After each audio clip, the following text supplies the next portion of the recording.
Welcome back to our series on the book of Jeremiah, and particularly Jeremiah and his friends, a series sponsored by the Christadelphian video service under the theme of Jeremiah and the faithful remnant. And this is the fifth study in the series. And we're going to talk about the Inhabitress of Lebanon. And this is a very interesting one because this particular woman was mentioned a number of times through various records in the Bible, and she is the wife of Jehoiakim. So let's just go back and remind ourselves who she really is. She's the daughter of Elnathan, son of Akbor. Now, Elnathan, the son of Akbor, was one of the princes, or if you like, one of the war cabinet, one of the generals, defending the city against the various invaders that were coming against Judah in this time period. He was a man of power, and he was the man that was sent by King Jehoiakim to Egypt to drag Uriah the prophet back and to murder him. So this was the father-in-law of King Jehoiakim, and his daughter Nehushta was married to Jehoiakim. So he was married. He married a political alliance, very likely, but this woman was to be perhaps one of the great problems in his life. The name Nehushta means a piece of brass. You might remember that in the days of Hezekiah, the brazen serpent became a subject of idolatry, and they called it Nehushtan, which of course is the same meaning as the wife of Jehoiakim. So a piece of brass. She was certainly a woman of great arrogance and great pride, because that's specifically condemned in the record. Noted for glamour, pride and arrogance. We're going to see that coming out as we go through Jeremiah 13 and 22. So we're going to deal with a woman that influenced King Jehoiakim, and I believe probably influenced him for very bad things. A woman who eventually was defied by her son Jehoiachin and went off to Babylon into captivity. Well, we find her mentioned in Jeremiah 22 and in verse 23. And picking up the record now that the condemnation is made of King Jehoiakim down to verse 21. And in verse 22, we have a transition. The wind shall eat up thy pastors, and thy lovers shall go into captivity. So, one of the lovers, obviously, of King Jehoiakim was his wife. Surely thou shalt be ashamed and confounded for all thy wickedness. So there's the end of Jehoiakim. And then God addresses Nehushta, and he says, O inhabitant of Lebanon. Now, if you've got a King James margin in the Oxford Bible, you see it says the Inhabitress of Lebanon. And that's absolutely correct. It's feminine in the Hebrew. God is addressing a woman here. And of course, we know that at the end of the verse, it's a woman in travail. So this is a direct prophecy to the queen Nehushta, the wife of Jehoiakim. And she is condemned for making her nest in the cedars. And we know that women are naturally nest builders. And you can imagine how she would have given great attention to the fit out of the palace that they'd built at Beth Haccarim. It was a grand palace that had been built on the cheating that was done against the labourers on the building site who weren't paid for their work. It was a palace that was competing in cedars, trying to outcompete Solomon and David's House of Lebanon. A palace that had all the luxuries you could imagine, including vermilion paint right through it, and windows, which is something, of course, was unusual in those days in a palace. So whatever it was an amazing place that they had built at Beth Haccarim, south of Jerusalem. And so we have this condemnation of her sitting in this palace in her pride. And it says, how gracious shalt thou be when pangs come upon thee. In other words, you are airing yourself as the owner of this palace, probably taking all the other women on grand tours of all the things she's bought for the palace. And her pride is in this palace. And God's saying, you're going to be brought down and go into a woman in travail. So a very specific prophecy and condemnation of this inhabitress of Lebanon. So let's just learn a little more about her and what happened in her life. As we said, she's the daughter of Elnathan, son of Akbor, a top general. She's ensconced in a nest of cedars in Jeremiah 22, verse 23. She's proud of the highly decorated palace of Beth Haccarim. And we just see it described in verse 14 and 15 with the windows and the cedars and the excesses of that palace that were there. And it's mentioned in Jeremiah 6, verse 1, that destruction was coming against Beth Haccarim. God was greatly displeased by this show of indulgence and waste at a time of famine and a time of threatening invasions from Babylon. A complete and utter indulgence by this couple, the king and the queen. And I believe she was showing people over her new palace and would soon experience great shame and humiliation. Well, what else do we know about her? She's ensconced in a nest of cedars. Specific prophecies given to her as the Queen Mother.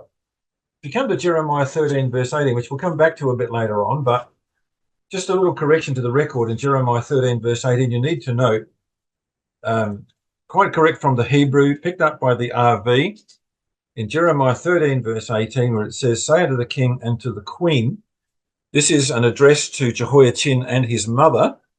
It should be the Queen Mother. And it's the same in chapter 29 and verse 2. The Hebrew is not just the queen, it's the Queen Mother. So again, that's a correction that needs to be made in the record. So she has specific prophecies addressed to her. She would finally see her husband cruelly tortured and humiliated in public by the Babylonians about 4 years later. So here's a woman that was a great danger to Jeremiah, and she was a woman who was going to be set at naught finally as she was carted off into captivity. And she went away into captivity, a widow, never to return again. So a tragic end to this woman, but let's just go into some of the lessons we can learn from her. She was a woman that set a pattern for the women's liberation in the nation. You know, Jeremiah later had to tackle women in chapter 44. And this was after the fall of the city and the final captivity had taken place. Women began to take charge. Instead of Jeremiah arguing with the leaders of the nation as he'd done in the past, he now finds himself arguing with a group of very aggressive women. And in doing so, he said this to them. And these are the words of Jeremiah 44, verse 9. "Have ye forgotten the wickedness of your fathers, and the wickedness of the kings of Judah, and the wickedness of their wives?"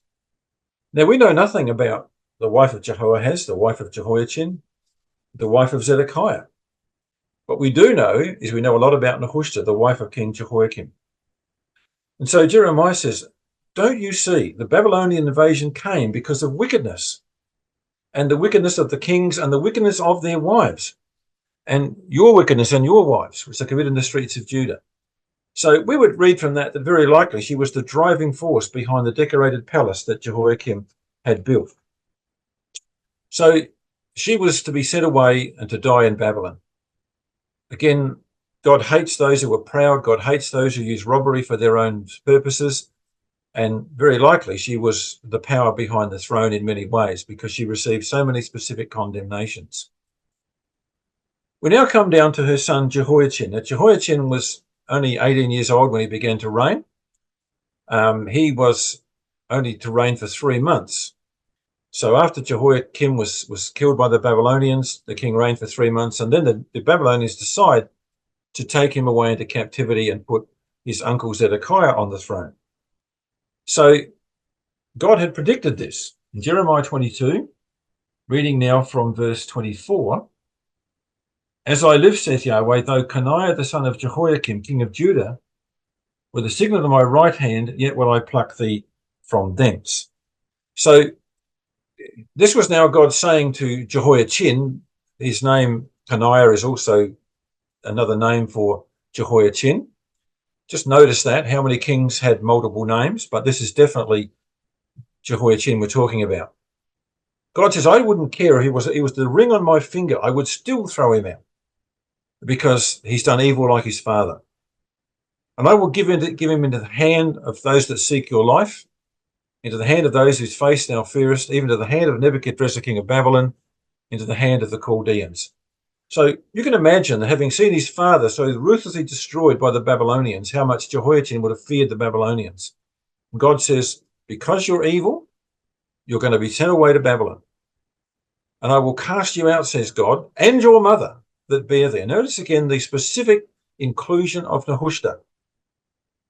You go to another country where you were not born, and there you shall die. But to the land where you desire to return, they shall not return. And Jehoiachin never came back, nor did Nehushta. So God is very clear here that Jehoiachin, even though he would reign for 3 months, would eventually be taken away to Babylon there to die for the rest, and to be there for the rest of his life and to die there. So God's very specific. In verse 26, I will cast thee out and thy mother that bare to another country. Then he goes down to verse 27. And verse 28, God says this, is this man Coniah a despised, broken idol? Is he a vessel where there is no pleasure? Now, you can take the is out of there because it's in italics. What God is saying, Coniah is a broken idol. Coniah is a vessel with no pleasure. That's why he's being cast out. So God is saying, look, I'm throwing him out because he's no good. I'm throwing out because there's no worth in him. So just ignore the italic is there and you get the sense. A despised, broken idol, a vessel with nothing in it. Wherefore are they cast out? He and his seed are cast into a land that they know not. And God says, earth, earth, earth, people of Israel, hear the word of the Lord. Jehoiakim wouldn't hear it. Jehoiachin's not hearing it. And then we have an interesting prophecy made about Jehoiakim. It says this, write ye this man childless. And this has been a source of some confusion because we can find in the record that Jehoiakim did have children. The point is, as far as the dynasty was concerned, none of his children will sit upon the throne of David. So just read on. For no man of his seed shall prosper sitting on the throne of David and ruling any more in Judah. So he would have children in Babylon, but none of them would ever become kings. So he was childless as far as the dynasty was concerned. The kingship passed to his uncle Zedekiah. So Jehoiachin's family was not to have the throne of David in that age. So there was the condemnation upon Jehoiachin and his mother in the 7th year of Jehoiakim. So he would have been only 14 when this prophecy was delivered. So we now have Jeremiah chapter 13. And this happens after the death of Jehoiakim and before Jehoiachin was taken away. Let's go to Jeremiah chapter 13. Now we've already noted in verse 18 that this prophecy was to the king and his mother, the queen mother. So that's very important to notice the context. Now, just giving you the story of what happened in Jeremiah 13, we find that there was a garment that had to be buried by the river Euphrates. So in verse 1, Jeremiah was told to get a linen girdle, to wet it, put it on himself, and then go right up to the river Euphrates and to hide it there. So he buried it on the banks of the river Euphrates. So a long journey from Jerusalem to the river Euphrates by Jeremiah. Apart from going to Egypt at the end of his life, that appears to be the only time that he ever left the country. So he went up there, and then in verse 6, after many days, so this is very likely something that he did perhaps in the 7th year of Jehoiakim. Now in the 4th year, 4 years later, in the time of Jehoiachin, he's told to go after many days, go up there and get the garment, which he does. He digs it up, and of course the garment by now is rotted and profitable for nothing. So he comes back with this rotten garment and puts it in front of the king and the queen mother and gives them an address that God wants him to say. So here's what he had to say in verse 9. Thus saith Yahweh, after this manner will I mar the pride of Judah and the great pride of Jerusalem. Now notice straight away, the thing that is being put in front of the king and the queen mother is pride, pride, pride. And, God hates their pride. Look at verse 17. If you will not hear it, my soul shall weep in secret for your pride. And in verse 18, humble yourselves. You see, this was the problem. They were proud and they were arrogant.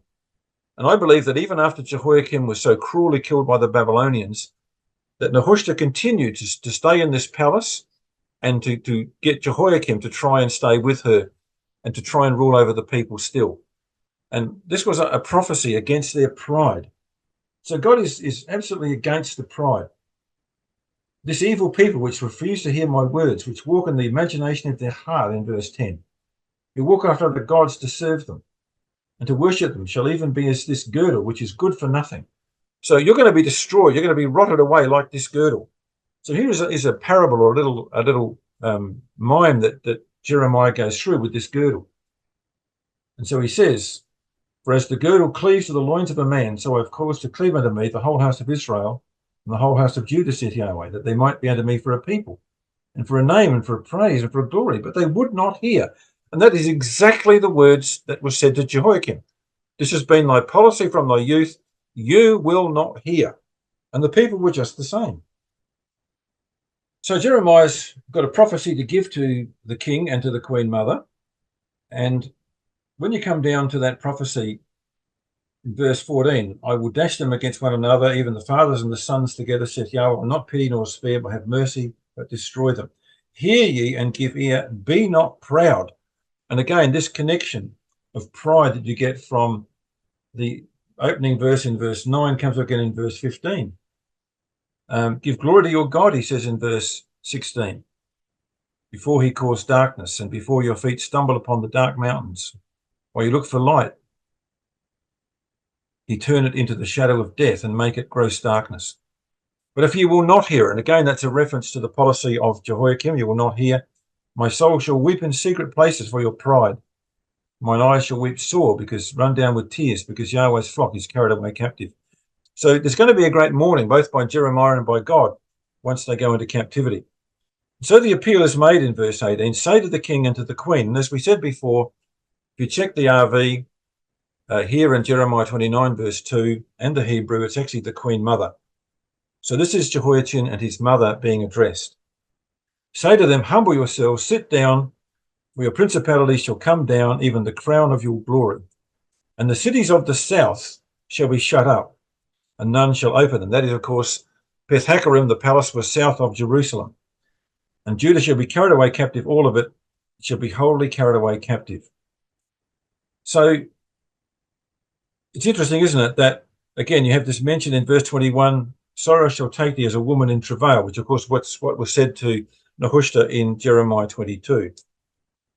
And isn't it interesting again, verse 22, "If you say in your heart, wherefore come these things upon me? For the greatness of thine iniquity are thy skirts discovered and thy heels made bare." Of course, that again is the reference to a woman, that she would be uncovered. So isn't it interesting that we have this condemnation going through chapter 13 as well, this time to Jehoiachin and his mother. So just looking at the comparison between the two of them, the two records in Jeremiah 13 and Jeremiah 22, to the king and the queen mother, so we have the address being done to the palace where the queen lived, and we have in Jeremiah 13 and verse 18 and verse 13 specific reference to the mother of the king. Pride is a common theme right through these chapters. The appeal to humble themselves is in both chapters. The mention of evil iniquity is in both chapters. Trusting in falsehood is in both chapters. And of coming shame also is specifically mentioned. So Nehushta certainly was still being appealed to by Jeremiah and by God, even in that 3 months of the reign of Jehoiachin. But what would Jehoiachin do? Well, it's quite interesting, isn't it, that this is the summary in the book of Kings about Jehoiachin, 2 Kings 24, verse 8 to 12. "Jehoiachin was 18 years old when he began to reign, and he reigned in Jerusalem 3 months. And look at this. I mean, all things God could say about his 3 months reign, his mother's name was Nehushta, the daughter of Elnathan of Jerusalem.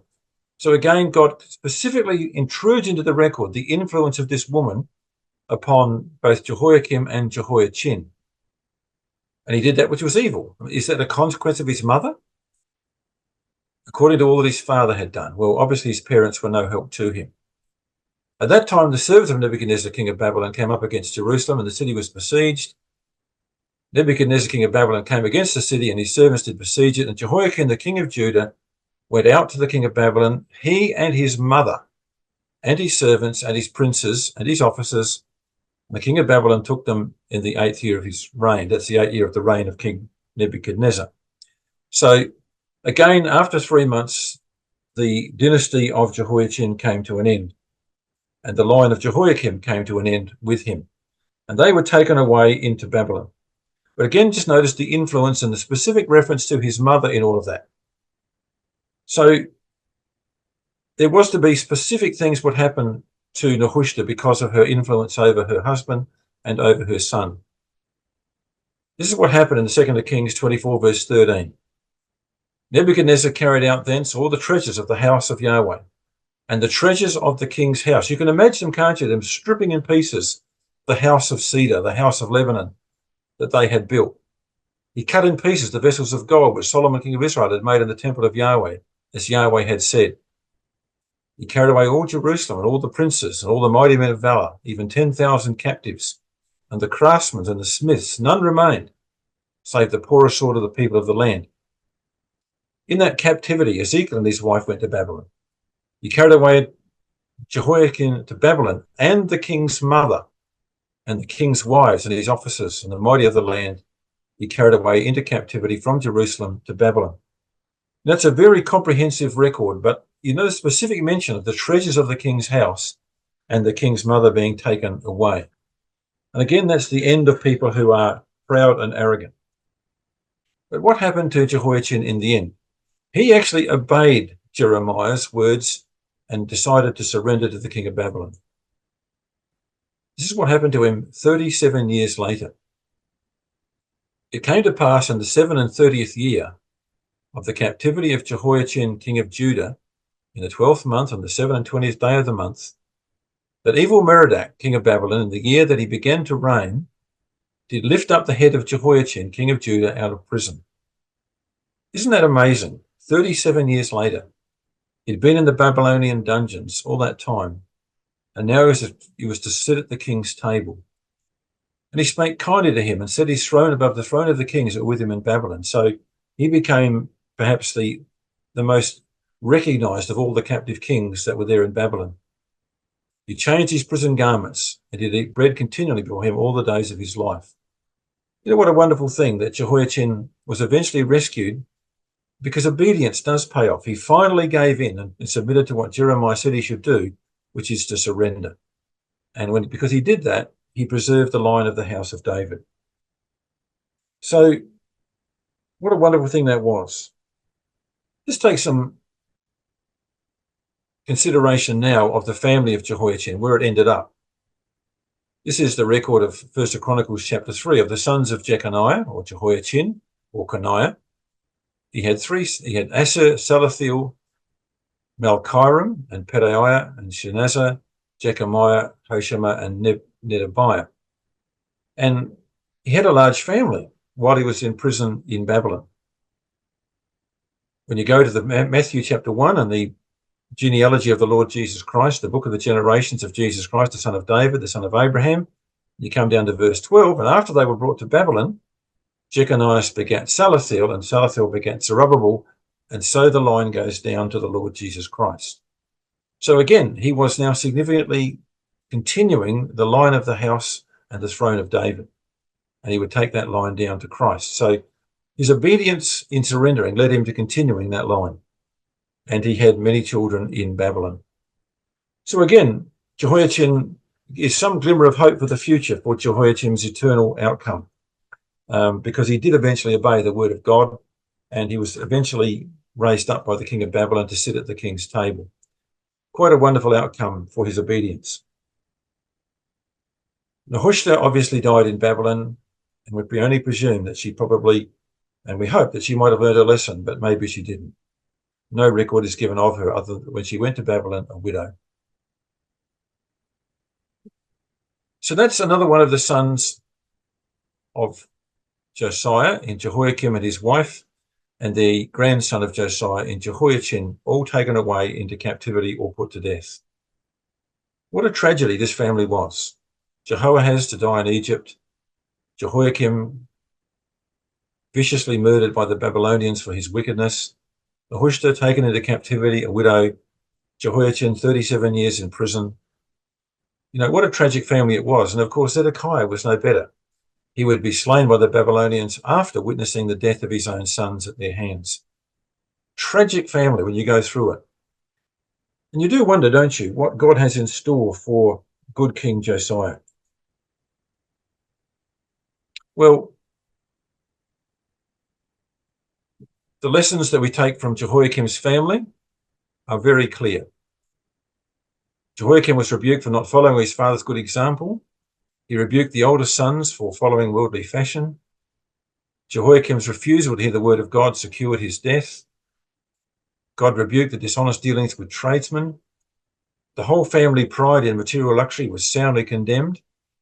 And the Proverbs takes it up in that proverb in Proverbs 16. Better is a little with righteousness than great revenues without right. In Proverbs 21 verse 4, a high look and a proud heart and the ploughing of the wicked is sin. And God brings down those who are proud. And he certainly did with the family of Jehoiakim. Well, let's just think about Josiah. How hard is it going to be when Josiah learns what happened to his family? I want to give you a suggestion to think about as we conclude this study. Josiah was taken away so he would not see the coming calamities, that he would not see the fate of his sons and his grandsons. He died young. He died at the age of 39, still trying to save the nation. At the resurrection, he will learn about the terrible things his sons did and the untimely and terrible deaths his sons and grandsons were to suffer. Maybe only Jehoiachin will be the compensation that he has from the record we've considered so far. But maybe there's another reward in store for Josiah, because there was another son who never got to sit on the throne of the kingdom of Judah. When we go to the 1st of Chronicles chapter 3 and verse 15, we find that there are 4 sons in the family of Josiah. I want you to notice, as we look at these 4 sons, that all of the sons of Josiah and the grandsons of Josiah that we have all had multiple names. And some of those names were consistent with more than one son. Jehoahaz was also called Johanan or Shallum. And Shallum seems to have been a name that was very much in the family mix. Jehoiakim was also called Eliakim. Zedekiah was called Mattaniah. And then we find there's a 4th son. In fact, he's actually the 3rd son that was born, but a son called Shallum, who never got to sit on the throne. So where did he go? Why did he not sit on the throne? Why was he not used to sit upon the throne? I want to go back 3 generations. Let's go back to Hezekiah, who's Josiah's great-grandfather. And the following words were given to Hezekiah. Remember, Hezekiah made a mistake in receiving the Babylonian emissaries that came after he was recovered from his illness. And he showed them all the wealth of the nation. He showed them the wealth of the temple, the wealth of the king's house, and all the treasures that Jerusalem had. And they went home with their notebooks full up of where the treasures could be found, because they would eventually come back and take all those things. And again, it seems Hezekiah had a moment of pride where he wanted to show off those things, and it was condemned by God. And so God said these following words to Hezekiah, king of Judah. And of thy sons that shall issue from thee, which thou shalt beget. And bear in mind the word sons means, your descendants, not just your own sons. Your own descendants that issue from thee, which thou shalt beget, shall they take away, and they shall be eunuchs in the palace of the king of Babylon. Now, that's an incredibly specific prophecy. It's talking about descendants of Hezekiah who would become eunuchs in the palace of the king of Babylon. Just take that and throw that away in your mind. This is just the complete passage, what God said. Behold, the days come that all is in thine house, and that which thy fathers have laid up in store until this day shall be carried to Babylon, nothing shall be left, saith Yahweh. And of thy descendants that shall issue from thee, which thou shalt beget, shall they take away, and they shall be eunuchs in the palace of the king of Babylon. So, who could have been the fulfillment of that prophecy? God doesn't make prophecies that don't come to pass. It had to be a direct descendant of Hezekiah that would fulfill this. So it couldn't be true of Jehoiachin, because he had many children in Babylon. He was not made a eunuch by the Babylonians.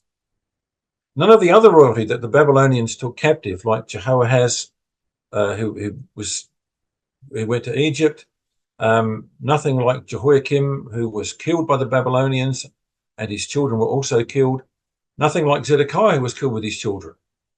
So, we have a situation where none of the family of Hezekiah could fulfill this prophecy, because Jehoiachin went to Babylon, but he had many children. So just notice how rare the king's seed was by the time we come to the captivity in Babylon. Hezekiah only had one son, Manasseh. Manasseh only had one son, Ammon. Ammon only had one son, Josiah. So the king's seed is very rare for 3 generations. Josiah had 4 sons. Jehoahaz dies in Egypt. No sons of his are recorded. Jehoiakim slain, and it says no seed was left to him after Jehoiachin was taken away. So his family were also destroyed. Zedekiah and his sons were all killed by Nebuchadnezzar. So Jehoiachin goes to Babylon, was not one of the king's seed who made a eunuch. He had many children. So who was it that would go to Babylon to fulfill that prophecy? Somebody had to fulfill God's prophecy given to Hezekiah. Well, let's go back to the 4 sons. Can't be Jehoahaz. Can't be Jehoiakim.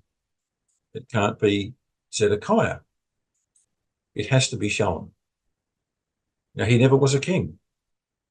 So bear in mind, all of these kings had more than one name. So what was the other name that Shallum had? Well, I think he was Daniel. And here's why. Because in some dynasties, names are often frequently used. You go through the names used by King Charles. You go through the names used by his uncles, his mother's brothers. You see there's some very interesting names there. But common names are not unusual in families of royalty. Jehoiachin, Josiah's grandson, only had more than one name. He was called Coniah or Jeconiah. So all the sons and one grandson of Josiah were given the throne of Judah except Shallum, the 4th son of Josiah. Why not? Well, I believe it was Daniel. Daniel was born in the year that the law was found. We believe Daniel was about 17 when he arrived in Babylon, which meant that he was therefore born when Josiah was 26, which was the year the law was found. His name, Daniel, means the judgment of Yah. And when the King Josiah read the law for the first time, he was impressed with the judgments of God that were hanging over their heads. And he was trembling and rent his garments because of those impending judgments. How logical to name his son the judgment of Yah. Because Daniel was born in the year the law was found. He was only 13 when Josiah was killed. So he had an upbringing where he had his father with him for 13 years.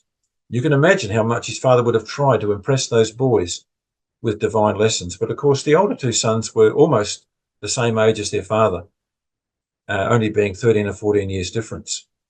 Now you've got a son whose father is 26 when he's born and 39 when he dies. And that's more effective in training Daniel to be the man that he would be. Daniel went to Babylon as a eunuch in the 4th year of Jehoiakim. And we know that happened because that was the first captivity when they took away people from Jerusalem to Babylon. And amongst them was the king's seed. And look what arrives in Babylon.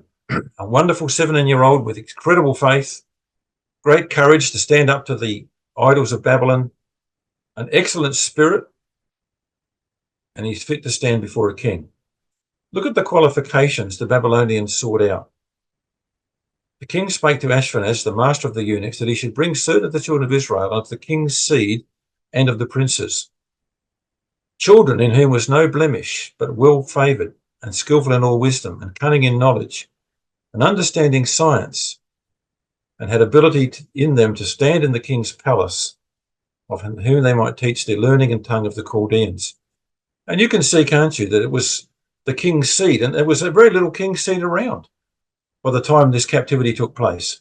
The only son of a king that was available was Shallum, the son of Josiah. And I believe that was Daniel. There were others taken, like the 3 friends of Daniel, who were of the princes. Now that means, when it says princes, it doesn't mean they were royalty. What that means was they were of the rulers of the nation. They were probably sons of the generals. They were probably people who were in the courts of the king. They were people who had an education in being in a king's palace, and that's why they had ability to stand in a king's palace. And Daniel had certainly had that. He'd learnt that from his early years. At the age of 17, he arrives in Babylon, and he's made into a eunuch. And the prophecy that was made to Hezekiah was to be fulfilled. Well, the Babylonians had a policy. Now, in Ezekiel 17 and verse 12 to 13, we have a prophecy which is about what would happen to Jehoiachin how in the days of Zedekiah he was being held in Babylon as a captive to control King Zedekiah on the throne back in Judah. You see, kings like Jehoiakim had broken his covenant to the Babylonians. He stopped paying his tribute. Zedekiah did the same thing. So what the Babylonians had done in the case of Zedekiah, when they put him on the throne, they took Jehoiachin, his nephew, captive, with the view that if he have a nephew in Babylon who they can torture or kill, then Zedekiah will behave himself. And this was the of the Babylonians to make kings pay their tribute. And it's mentioned in the part of this prophecy against King Zedekiah. Say now to the rebellious house, know ye not what these things mean? Tell them, behold, the king of Babylon is come to Jerusalem, hath taken the king thereof and the princes thereof, and led them with him to Babylon. And this referring to the captivity of Jehoiachin. He's taken of the king's seed and made a covenant with him and made an oath of him and taken of the mighty of the land. And again, this was the policy of the Babylonians to take away these remnants of royalty to control that one that was left on the throne. And that was the prophecy against Zedekiah that was there. So there was a Babylonian policy in place that I believe also took place in the case of Daniel. They would think that by having Shallum in their captivity, or Daniel as he probably was, that they would be able to control Jehoiakim, but it proved not to be the case because Jehoiakim cared for nobody but himself. So just consider that. Was Shallum, the missing son of Josiah, also Daniel? Well, we know this about Daniel. He totally refuses any connection to idolatry. He learnt that, I believe, from Josiah. He had a very clear picture of what was right and wrong about serving food offered to idols. Daniel is discreet. He's a natural leader, and he's able to stand before kings. That's what you'd expect from somebody who had 13 years with King Josiah. He's described as being of the king's seed to fulfill that prophecy made to Hezekiah. And I believe Nebuchadnezzar took Daniel away as security for Jehoiakim's loyalty. That's only a suggestion. If you don't want to follow that, that's fine. But it just seems to make sense. And there had to be a fulfillment of the king's seed being made a eunuch. And I believe it took place in the case of Shallum, who also was known as Daniel. If that is the case, just think of the compensation this will be for King Josiah at the resurrection. Sad as he may be about the fate of his other sons and grandsons, what a consolation it will be for him to know that his son Daniel became the shining light in Babylon, one who was able to influence the policies of Babylon, to influence the decree of Cyrus finally, to be a great inspiration for those in the captivity, to work with Ezekiel in shaping those who would come back, and to be the man that God used to deliver the prophecies of Daniel that we have in the latter chapters of his book. Daniel was greatly beloved by heaven, as he was told in Daniel chapter 10. O man, greatly beloved, I am come for thy words. What a consolation that will be for good King Josiah.